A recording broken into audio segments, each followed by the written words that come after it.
자, 이와 같이 신청 이유에 대한 내용이 밝혀졌으면 그에서 그 주장하는 사실들에 대한 소명자료로서 입증을까지는 이르지 않더라도 소명하는 정도만으로도 가능한 부분들.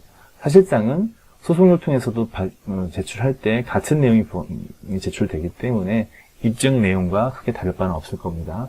어찌되었든 소명자료로서 해당된 제출하는 서류들을 기재해 줍니다. 그 뒤에 이 소명자료 외에도 그다음에 해당되는 토지의 현황을 확인하는 토지대장, 그다음에 지적도와 같은 것들을 추가적인 서류로 제출하는 것이죠. 이 토지대장에는 면적과 그다음에 개별 공시지가의 내용이 확인될 수도 있는 것이고, 지적도는 그 경계에 대한 부분도 확인할 수 있다는 얘기가 되는 겁니다. 어찌되었든 객관적인 이러한 자료들을 첨부 서류로 제출함으로써 법원에서는 이를 가지고 전반적인 심사의 대상으로 삼는다는 것이죠. 살펴본과 같이 채권자, 그 다음에 법원을 기재한 뒤에 추가적으로 별지, 그 다음에 목적물 가액의 산출 내역을 이렇게 기재하면서 하나의 부동산 점유이전 금지 가처분 신청서가 준비가 되는 것입니다. 자, 부동산 점유이전 가처분 신청서를 이렇게 다 작성을 한 뒤에는 법원에 일정의 인지액과 송달료를 납부를 하고 제출합니다. 자, 그 뒤에 법원에서 가처분 신청에 아무런 문제가 없다라고 그렇게 확인이 되면 결정을 하게 돼요.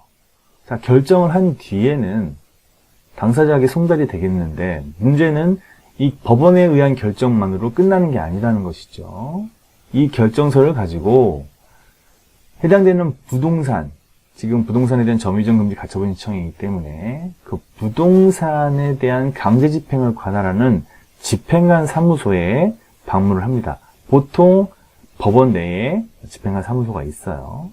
하지만 집행관 사무소와 이 가처분에 대한 신청을 결정한 법원과는 사실상 다르다고 봐야 됩니다. 따라서 법원의 결정을 가지고 별도로 집행관 사무소에 방문을 해서 이거에 대한 강제 집행 신청을 별도로 신청해야 되는 것이죠.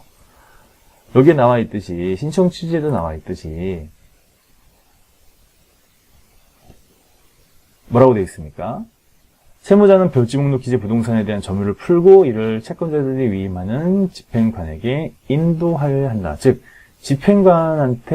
집행관이 이거를 인도받기 위해서는 결론적으로 별도로 채무자 채권자가 결정에 의해서 이거를 가지고 집행관 사무소에 방문을 해야 된다는 얘기가 되겠죠. 자, 그래서 집행관은 그걸 받은 뒤에 현장에 가서 적당한 방법으로 이것은 가처분이 되었다, 사에 넘기면 안 된다, 이와 같은 내용에 대해서 공시 절차를 이행을 합니다.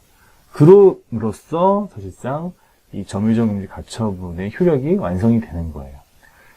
법원에 가처분 결정서만 신청서만 접수해서 법원에 결정이 나왔다고 해서 그대로 끝나는 것이 아니라 그걸 가지고 집행관 사무실에 방문하여 별도로 강제 집행 신청서를 넣어야 된다는 얘기가 되는 것이죠. 자, 그와 같은 내용으로 점유이전 금지 가처분 신청에 대한 준비를 할 수가 있게 되는 겁니다.